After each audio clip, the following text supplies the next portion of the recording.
الله أكبر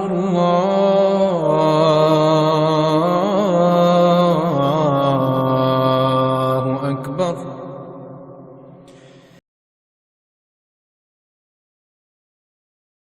الحمد للہ رب العالمین والصلاة والسلام علی نبینا محمد ابن عبداللہ وصحبہ ومن تبعهم بإحسان إلی یوم الدین اما بعد فاعوذ باللہ من الشیطان الرجیم بسم اللہ الرحمن الرحیم یا ایہا الذین آمنوا استعینوا بالصبر والصلاة ان اللہ مع الصابرین ولا تقولوا لمن يقتل فی سبیل اللہ اموات بل احیاء ولکن لا تشعرون وَلَنَبْلُوَنَّكُمْ بِشَيْءٍ مِّنَ الْخَوْفِ وَالْجُوعِ وَنَقْصٍ مِّنَ الْأَمْوَالِ وَالْأَنفُسِ وَالثَّمَرَاتِ وَبَشِّرِ الصَّابِرِينَ الَّذِينَ إِذَا أَصَابَتْهُم مُّصِيبَةٌ قَالُوا إِنَّا لِلَّهِ وَإِنَّا إِلَيْهِ رَاجِعُونَ۔ حاضرین، کل سورہ بقرہ اس کی تلاوت ہوئی، آج بھی سورہ بقرہ ہی کی تلاوت ہوئی۔ قرآن مجید کی سب سے طویل سورت سورہ بقرہ ہے، سب سے طویل آیت یہ بھی سورہ بقرہ میں ہے، اور علوم و فنون والے شمار کرتے ہیں کہ تقریباً اس میں 500 علوم و فنون ہیں۔ معمولی گنتی اگر ہم کر لیں تو توحید، رسالت، آخرت، اس کے علاوہ انسان کی نجی زندگی، معاشرتی زندگی، مثالی مومن کیسے ہو، با اخلاق کیسے ہو، نجی زندگی اس کے کیسے گزارے، طلاق کے مسائل، خلا کے مسائل، شادی بیاہ کے مسائل، یہ تو معمولی میں گنتیوں میں گن رہا ہوں، حالانکہ اس میں اتنے مضامین ہیں کہ اگر پڑھنے لگ جائے تو جیسا حضرت عمر رضی اللہ عنہ کے بارے میں لکھا جاتا ہے کہ صرف حضرت عمر بن خطاب رضی اللہ عنہ کو سورہ بقرہ تلاوت کے لیے 10 سال لگ گئے تھے۔ یہ 10 سال گہرائی کے ساتھ پڑھنے کے لیے لگے تھے کہ رشوت اس کی کیا شکلیں ہیں، وہ ہے، سود اس کی کیا شکلیں ہیں، وہ ہے، تجارت کیسا ہے، وہ ہے، قرض اس کے احکام ہیں، نہ جانے کتنی چیزیں ہیں، وراثت کے مسائل، سب چیزیں اس صورت میں اللہ تعالیٰ نے مکمل طریقے سے بیان کیا ہے۔ تو حضرت عمر رضی اللہ عنہ کو اسی انداز سے اگر سوچے تو سورہ بقرہ پڑھنے کے لیے 10 سال لگے، اور ان کے بیٹے عبداللہ بن عمر رضی اللہ عنہ کے بارے میں آتا ہے کہ ان کو سورہ بقرہ پڑھنے کے لیے 8 سال لگے تھے۔ یہ تو قرآن ان لوگوں کے لیے نازل ہوا تھا، ان لوگوں کے پاس نازل ہوا، ان کی یہ حالت ہے، تو مجھے اور آپ کے لیے اس قرآن کو اگر جتنا پڑھتے جائیں گے اتنے فائدے اس میں ملیں گے کہ سورہ بقرہ علوم و فنون کے اعتبار سے، جیسا کہ میں نے کہا کہ 500 سے زیادہ چیزیں اس میں ہیں۔ کون سی چیزیں آپ کے سامنے رکھنا ہے، کوشش کروں گا کہ جو اہم مضامین ہیں وہ آپ کے سامنے آ جائے۔ کہ میں نے جو آیت آپ کے سامنے تلاوت کی ہے، اس میں اللہ تعالیٰ فرماتا ہے یا ایھا الذین آمنوا استعینوا بالصبر والصلاۃ، کہ ایمان والو کہ تم اللہ تعالیٰ سے مدد طلب کرو صبر اور نماز کے ذریعے۔ کہ صبر کیسا ہو؟ صبر تو ہم کرتے ہیں روزمرہ زندگی میں، اور کہنے کو تو کہتے ہیں کہ دنیا امید پر قائم ہے، ہم بھی امید سے جی رہے ہیں، لیکن صبر کیسا ہو؟ تو والسائلین وفی الرقاب، یہ آیت کے آگے اللہ تعالیٰ فرماتا ہے کہ صبر کیسا ہو، سختی میں صبر ہو، تنگی میں صبر ہو، امتحانات آئیں گے اس میں صبر ہو، تو چپ چل کر اولئک هم المتقون کی خوشخبری اللہ تعالیٰ دیتا ہے۔ وَأَقَامَ الصَّلَاةَ وَآتَى الزَّكَاةَ وَالْمُوفُونَ بِعَهْدِهِمْ إِذَا عَاهَدُوا وَالصَّابِرِينَ فِي الْبَأْسَاءِ وَالضَّرَّاءِ وَحِينَ الْبَأْسِ، کہ صبر کرنے والے ہیں ضراء، تکلیف نہایت شدت کے موقع پہ، جنگ کے موقع پہ، کہ تلواریں اس کے اوپر آ پڑی ہے، مصیبتیں اس کے اوپر آ پڑی ہے، اللہ کے خاطر وہ صبر کرتا ہے۔ اولئک هم المتقون، صبر ایسا ہو کہ میرا اور آپ کا جو صبر ہے وہ وقتی صبر ہے، کہ اگر کوئی چیز خلاف عادت ہو جائے، خلاف کیفیت ہو جائے تو دل کی کیا کیفیت ہوتی ہے، مزاج بدل جاتا ہے۔ اور دوسری چیز نماز، اس کے بارے میں تو ہم نے بارہا سنا ہے کہ نماز کیا ہے؟ نماز مومن کے لیے ایک طاقت ہے، مومن کا سب سے بڑا ہتھیار ہے، اور مومن کو جو چیز تقویت پہنچاتی ہے وہ ہے نماز۔ اسی لیے صحابہ کرام اور خود آپ صلی اللہ علیہ وسلم کے بارے میں آتا ہے کان نبی صلی اللہ علیہ وسلم کہ نبی کریم صلی اللہ علیہ وسلم کو جب بھی کوئی مسئلہ پیش آتا تو آپ نماز کا رخ کرتے تھے۔ صحابہ کرام کا بھی یہی معمول تھا کہ جب بھی کوئی چیز، یہاں تک کہ جوتے کے تسمہ بھی ٹوٹ جائے تو وہ لوگ قرآن میں تلاش کرتے اور نماز پڑھتے تھے۔ یہی چیز ہے کہ نماز ہمارے لیے نہ صرف یہ کہ عبادت ہے بلکہ روحانی سکون کا ایک اہم ذریعہ ہے، اور اللہ تعالیٰ کے پاس ایک پسندیدہ عمل ہے کہ کتنے آیتوں میں 100 سے زیادہ مقامات پر اللہ تعالیٰ نے نماز کا ذکر کیا ہے کہ نماز پڑھو، نماز پڑھو، نماز پڑھو، اور اس میں جو سجدہ ہے وہ اللہ کو بہت قریب ہے، اسی لیے وسجد وقترب قرآن کے الفاظ ہیں کہ سجدہ کرو اور قریب ہو جاؤ، کہ یہ ہے کیوں؟ کیونکہ اللہ آگے فرماتا ہے کہ ایک مومن کی زندگی امتحانات سے گزرتی ہے، اس کے لیے مسائل آئیں گے، مشکلات آئیں گے، پریشانیاں آئیں گے، اس کو سامنا کرنا پڑے گا۔ وَلَنَبْلُوَنَّ بِشَيْءٍ مِّنَ الْخَوْفِ وَالْجُوعِ وَنَقْصٍ مِّنَ الْأَمْوَالِ وَالْأَنفُسِ وَالثَّمَرَاتِ، کہ ہم ضرور آزمائیں گے۔ کیسے آزمائیں گے؟ کہ خوف، ایک قسم کا دبدبہ، ایک قسم کی تکلیف، والجوع، بھوک سے، پیاس، شدت، تکلیف کہ تنگی ہوتی ہے، پیسوں کی کمی ہوتی ہے، مال و اسباب کی کمی ہوتی ہے، وَنَقْصٍ مِّنَ الْأَمْوَالِ وَالْأَنفُسِ وَالثَّمَرَاتِ، کھیتی باڑی ہے تو وہاں بھی کمی آ سکتی ہے، وہاں بھی تنگی ہو سکتی ہے، اگر مال جائیداد ہے، تجارت ہے تو وہاں بھی کمی ہو سکتی ہے، وہاں بھی آپ کو لاس ہو سکتا ہے، کچھ نہ کچھ ہو سکتا ہے۔ وَنَقْصٍ مِّنَ الْأَمْوَالِ وَالْأَنفُسِ وَالثَّمَرَاتِ، اتنا کہہ کر اللہ خاموش نہیں تھا بلکہ آگے فرمایا وَبَشِّرِ الصَّابِرِينَ الَّذِينَ إِذَا أَصَابَتْهُمْ مُصِيبَةٌ قَالُوا إِنَّا لِلَّهِ وَإِنَّا إِلَيْهِ رَاجِعُونَ، کہ خوشخبری ہے ان صبر کرنے والوں کے لیے جب کبھی ان پر کوئی مصیبت نازل ہوتی ہے، کوئی تکلیف انہیں آ پہنچتی ہے تو وہ کہتے ہیں اِنَّا لِلَّهِ، کہ ہم اللہ ہی کے لیے وَإِنَّا إِلَيْهِ رَاجِعُونَ، اور ہم کو اسی کی طرف لوٹ کر جانا ہے۔ رمضان کی ایک اہم عبادت روزہ، اس کے بارے میں مکمل روزے کی حکمتیں کیا ہیں، روزے کا وقت کیا ہے، افطار کا وقت کیا ہے، سحری کا وقت کیا ہے، کن لوگوں کے لیے ضروری ہے، کہاں رخصت ہو سکتی ہے، کسے رخصت ہو سکتی ہے، اور حکمت کیا ہے، 5 آیتوں میں اللہ تعالیٰ یہ سارے مضامین کو سمیٹ کر رکھا ہے۔ 5 آیتوں میں روزے کے بارے میں جو اتنی کتابیں، 100 صفحات ہیں، 500 سے ہزار صفحات لکھنے والوں نے لکھا ہے، تشریح کرنے والوں نے تشریح کی ہے۔ 5 سے 6 آیتوں میں اللہ تعالیٰ نے ان مضامین کو، اعجاز اسی کو کہتے ہیں کہ مختصر چیزوں میں اللہ تعالیٰ نے معنوں کا سمندر رکھ دیا ہے کہ رہتی دنیا تک کے آنے والے آئیں گے، مسائل دریافت کرنے والے مسائل دریافت کریں گے، حل نکالنے والے اس میں سے حل نکالیں گے۔ 5 آیتیں روزے کے تعلق سے، اس میں 5 آیتوں میں اللہ تعالیٰ نے ساری چیزیں بیان کی کہ روزہ کب فرض ہوا، کیسے فرض ہوا، کن لوگوں کے لیے فرض ہوا، اس میں کیا حکمتیں ہیں روزہ رکھنے کے، اور کن لوگوں کے لیے روزہ معاف ہو سکتا ہے، سحری کا وقت کیا ہے، افطار کا وقت کیا ہے، اور اس کے بعد اعتکاف کے مسائل کیا ہیں، سب چیزیں اللہ تعالیٰ نے ان 5 آیتوں میں بیان کیا ہے۔ یہ ہے روزے کے بارے میں۔ اور بھی اس میں وَلَكُمْ فِي الْقِصَاصِ حَيَاةٌ يَا أُولِي الْأَلْبَابِ لَعَلَّكُمْ تَتَّقُونَ، یہ آیت بھی غور و فکر کی ہے کہ قصاص کے مسائل اس میں اللہ تعالیٰ نے بیان کیا ہے۔ قصاص کا مطلب ہے المساوات فی القتل، کہ قتل میں برابری ہونا، کہ اسلام میں ہے کہ اگر کوئی آپ کو تکلیف پہنچائے، یعنی آپ کا ہاتھ، آپ کا پیر، یا آپ کو قتل کرے، کچھ بھی ہو جائے تو بدلے میں اس کو ویسی ہی سزا دی جائے۔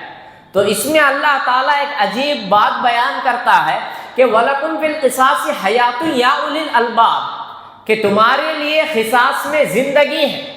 قصاص میں زندگی کہاں ہے؟ کہ اگر عام مطلب یا عام مفہوم لیں گے تو قصاص کا مطلب اگر کسی سے کوئی گناہ ہوا، کوئی کسی کو قتل کیا ہے تو بدلے میں اس کو قتل کیا جانا ہے، بدلے میں وہ مرتا ہے، بدلے میں اس کا نام و نشان ختم ہوتا ہے، اس میں زندگی کہاں ہوئی؟ تو اس میں امام بیضاوی رحمہ اللہ نے کہا بقاء عظیم، اور پھر جلالین کے مفسر کہتے ہیں اس میں کہ خود بخود اگر ہے قصاص للآخرین، مفسرین کہتے ہیں کہ قصاص وَلَكُمْ فِي الْقِصَاصِ حَيَاةٌ لِلْآخَرِينَ، کہ تمہارے لیے قصاص میں زندگی ہے، زندگی تو ہے دوسروں کے لیے، کہ جیسے ہی بدلے کے طور پر اس کو شہید کیا جائے، اس کو قتل کیا جائے، اس کا ہاتھ کاٹا جائے، اس کا پیر کاٹا جائے، تو خود بخود وہ چیز دوسروں کے لیے عبرت ہوگی۔ دوسرا اس طرح کا کام کرنے سے پہلے سوچے گا اور عبرت پکڑے گا کہ اگر میں اس طرح کا کام کروں، اس طرح کی غلطی کروں، اس طرح کا گناہ کروں، تو میری بھی وہی نوبت آ سکتی ہے کہ جو نوبت اس کی آئی ہے، میرے ساتھ بھی ویسا ہی سلوک شریعت میں لکھا جائے گا جیسا کہ سلوک اس کے لیے لکھا گیا ہے۔ اسی لیے حیات للآخرین، کہ دوسروں کے لیے عبرت ہے، دوسروں کے لیے زندگی۔ اس کی تو زندگی ختم ہوگی، اس کی تو وفات ہو جائے گی، یا اس کو قتل کیا جائے گا یا شہید کیا جائے گا، لیکن اس ایک کی وجہ سے معاشرے میں دوسروں پر کیا اثر پڑے گا۔ یہی ہے اسلامی سزا اور اسلامی شریعت، کہ اسلامی سزاؤں پر آج موجودہ حکومتیں ہو یا موجودہ لوگ ہو یا موجودہ دنیا ہو، یہ اعتراض کرتی ہے کہ اسلامی سزاؤں میں نہایت سختی ہے، کہ زنا کے لیے رجم کی سزا ہے، چور اگر ہے تو چوری کی جو مقدار ہے اس پر ہاتھ کاٹا جائے گا، یہ تو تشدد ہوا، یہ تو سختی ہوئی۔ تو اس میں لکھنے والوں نے لکھا ہے، تشریح کرنے والوں نے تشریح کی ہے کہ اتنی جو سختی ہے وہ اس وجہ سے کہ اگر کچھ سال پہلے امریکہ کا جو پریزیڈنٹ تھا اس نے اعتراض کیا تھا آ کر سعودی عرب سے کہ کیا وجہ ہے کہ تمہارے پاس اسلام میں اتنی سختی، اتنی تشدد ہے کہ اتنی سزائیں دی جاتی ہے، تو اس نے پیپرز اس زمانے میں منگوا کر رکھے تھے کہ امریکہ کے حالات کیا تھے، اس میں کن لوگوں کی وفات ہوئی، ریپ کے کتنے کیسز ہیں، مرڈر کے کتنے کیسز ہیں، چوری کے کتنے کیسز ہیں، اور پھر سعودی کا پرچہ ان کے سامنے رکھا گیا جس میں نہ ریپ کے کیس ہے نہ مرڈر کے کیس ہے۔ کیوں؟ کیونکہ بندہ جرم کرنے سے پہلے سوچتا ہے کہ یہاں کی حالت کیسی رہے گی، جرم کرنے کے بعد سوچتا ہے کہ میں اس پر پردہ کیسے ڈالوں، کہ کیسے میں لوگوں کو اس سے چھپائے رکھوں۔ یا ہر ایک کی حالت وہی رہتی ہے کہ کیسے میں اس پر پردہ ڈالوں، کیسے میں اپنے جرم کو چھپاؤں۔ لیکن اسلامی سزا ایسی ہے شریعت میں کہ وہ جرم کرنے سے پہلے سوچتا ہے کہ اگر میں پکڑا جاؤں، اگر یہ چیز دوسروں کو معلوم ہو جائے تو میری حالت کیا ہوگی۔ اگر خدا نخواستہ کسی کو سزا دی جائے تو معاشرے پر مہینوں کے لیے نہیں، سالوں کے لیے اس کا ایک مثبت نتیجہ نکلتا ہے کہ اگر ایسا کرو گے تو اس کی سزا اتنی خطرناک ہے۔ تو شریعت کی جو چیزیں ہیں کہ حیات للآخرین، حیات لأولی الالباب، کہ عقل مندوں کے لیے زندگی ہے، وہ اس حساب سے زندگی ہے کہ شریعت میں سختی ہے، سختی نہیں ہے، وہ اصل میں آسانی ہے ہمارے لیے کہ گناہ کرنے سے پہلے سوچ لے کہ میرا بھی وہی انجام ہو سکتا ہے کہ جو اس کا انجام ہوا ہے، کہ اس میں زندگی ہے، آپ کی بھی زندگی ہے کہ آپ گناہوں سے بچیں گے، اور دوسروں کی بھی زندگی ہے کہ وہ بھی عبرت لے کر اپنے آپ کو ان چیزوں سے بچائے رکھیں گے۔ اسی طرح اس میں ایک آیت ہے، کتب علیکم القتال وهو کرہ لکم عسى ان تکرہوا شیئا وهو خیر لکم وعسى ان تحبوا شیئا وهو شر لکم واللہ یعلم وانتم لا تعلمون۔ یہ اشارے ہیں کہ جیسے ہی آپ صلی اللہ علیہ وسلم مکے سے ہجرت کر آئے تو مدینے میں آپ نے کچھ یہود وہاں پر سب سے زیادہ تھے، تو ان کی دلجوئی اور بھی بے شمار مسائل کے لیے بیت المقدس کی طرف قبلہ کر کے نماز پڑھنا شروع کیا۔ روایتوں میں آتے ہیں کہ 16 سے 17 مہینے آپ صلی اللہ علیہ وسلم نے بیت المقدس کی طرف قبلہ کر کے نماز ادا کی تھی، لیکن اس کے بعد حکم ہوا وَاتَّخِذُوا مِن مَقَامِ إِبْرَاهِيمَ مُصَلَّى، کہ تم ابراہیم، مقام ابراہیم کو اپنا جائے پناہ اور مصلی بناؤ، نماز کا رخ کرو۔ اندازہ لگائے کہ اس وقت صحابہ کی حالت کیا ہوگی کہ مہینوں سے ان لوگوں نے، اس زمانے سے بھی اس کی حیثیت ہے، اس کا ایک مقام ہے کہ سارے بڑے بڑے انبیاء وہاں گزرے ہیں۔ شام یہ بہترین سرزمین جہاں پر سب سے زیادہ نبیوں کا گزر ہوا، سب سے زیادہ نبی وہاں پیدا ہوئے، وہاں خدمت کیے ہیں، اس حساب سے دیکھا جائے تو بڑی بابرکت مقام تھا۔ کچھ نہ کچھ تکلیف ہوئی ہوگی، لیکن اللہ کا حکم تھا وَاتَّخِذُوا مِن مَقَامِ إِبْرَاهِيمَ مُصَلَّى، کے نہیں، تمہیں بیت المقدس کو نہیں بلکہ تم کعبے کو قبلہ بناؤ۔ آج کے حساب سے اگر دیکھا جائے تو ایک تقدس کا جو رشتہ ہے میرا اور آپ کا کعبے سے اور قبلے سے، اگر بیت المقدس ہو تو وہ کیفیت ہمارے دلوں میں نہیں آئے گی، کیونکہ عریاں عورتیں، ننگی عورتیں اندر جاتی ہیں، گھومتی ہیں، اور وہ خود غیروں کے قبضے میں ہیں، اور در در کی چیزیں، وہاں پر مسلمانوں کی حالت کیا ہے کہ اگر وہ قبلہ ہوتا تو میری اور آپ کی کیفیت کیا ہوگی اور دلوں کی کیفیت کیا ہوگی، کہ تقدس کا جو رشتہ میرا اور آپ کا ہونا ہے قبلے سے وہ کیسا ہوگا۔ اسی لیے اللہ تعالیٰ نے کہا ان آیتوں میں عسیٰ ان تکرہوا شیئا وہو خیر لکم، کہ بے شمار چیزیں ایسے ہیں جن کو تم ناپسند کرو گے لیکن وہ تمہارے حق میں بہتر ہوگا، وہ تمہارے حق میں اچھا ہوگا۔ کہ کتنے سارے مسائل ایسے ہیں کہ جن میں ہم ایک فیصلہ کرتے ہیں لیکن ہوتا ایک ہے۔ وَعَسَىٰ أَن تُحِبُّوا شَيْئًا وَهُوَ شَرٌّ لَكُمْ، اور بے شمار چیزیں ایسے ہیں جن کو ہم چاہتے ہیں، محبت کرتے ہیں، پسند کرتے ہیں کہ ایسا ہو لیکن وہ تمہارے لیے برا ہے۔ وَهُوَ شَرٌّ لَكُمْ وَاللَّهُ يَعْلَمُ وَأَنْتُمْ لَا تَعْلَمُونَ، اور اللہ تعالیٰ بہتر جانتا ہے ان چیزوں کو جو تم نہیں جانتے۔ کہ دعا کرتے ہوئے، ضرورت طلب کرتے ہوئے اس بات کا خیال رکھے کہ دعا کے تو حدیث میں 3 اثرات آئے، یا تو دعا قبول ہوتی ہے، یا تو دعا کے ذریعے اللہ تعالیٰ مصیبتوں کو ٹالتا ہے، یعنی تو اللہ تعالیٰ ان دعاؤں کو آخرت کے لیے ذخیرے کے طور پر رکھتا ہے۔ یاد رکھیے کہ اللہ تعالیٰ جو ہم مانگتے ہیں ضرورت کے لیے کہ اگر اچھا ہو تو دے گا، اگر نہیں دیا تو سمجھ لینا چاہیے کہ اللہ تعالیٰ وہ چیز دے گا جو ہمارے حق میں بہتر ہے، یا وہ کام ہوگا جو ہمارے حق میں بہتر ہے۔ یہ چیز اور یہ یقین اور یہ امید رکھ کر اللہ سے مانگنا ہے کہ مانگنا میرا کام ہے، میری ذمہ داری ہے، دینے والی ذات وہ چیز مجھے عطا کرے گی جس میں میرے لیے خیر و برکت ہے، میرے لیے رحمت ہے اور میرے لیے سکون کا ذریعہ ہے۔ کیونکہ آج دیکھتے ہیں کہ حالات کیسے ہوتے ہیں کہ دعا کرتے ہوئے یا اس طرح کے کام اگر بندے پر مصیبت آ جائے، پریشانیاں آ جائے تو اس میں شکوے شکایتیں ضرور شروع ہو جاتے ہیں کہ اللہ تعالیٰ کو میں ہی ملا کیا، میرے علاوہ کوئی دکھتا نہیں کیا، یہ مصیبت نعوذ باللہ مجھ پر ہی کیوں پڑی۔ لا تسبوا الدہر، حدیث میں الفاظ آتے ہیں کہ زمانے کو برا بھلا مت کہو، کیونکہ یہ اللہ کے ہاتھ میں، کسے کتنا دینا ہے، کب دینا ہے، کیا دینا ہے، کیسے دینا ہے، یہ اللہ کے ہاتھ میں۔ کن فیکن کے ذریعے سب کچھ ہوتا ہے۔ میری اور آپ کی ذمہ داری عبادت کے ساتھ اچھائیوں میں آگے بڑھنا ہے، اور اس میں بھی ہم نے جو حالتیں عبادت کے بنا لیے ہیں اس کے بارے میں بھی اللہ تعالیٰ فرماتا ہے افتؤمنون ببعض الکتاب وتکفرون ببعض فما جزاء من يفعل ذلك منكم الا خزي في الحیاۃ الدنیا ویوم القیامۃ یردون الی اشد العذاب۔ کہ ہم نے کیا کیا ہے، اسلام کو ایک تو ہم نے بہت سمجھ لیا، اسلام بوجھ نہیں ہے، یہ آسان ہے، سکون کا ذریعہ ہے، اور آسانیاں ہی آسانیاں، الدین یسر، حدیث کے الفاظ ہے کہ دین بہت آسان ہے،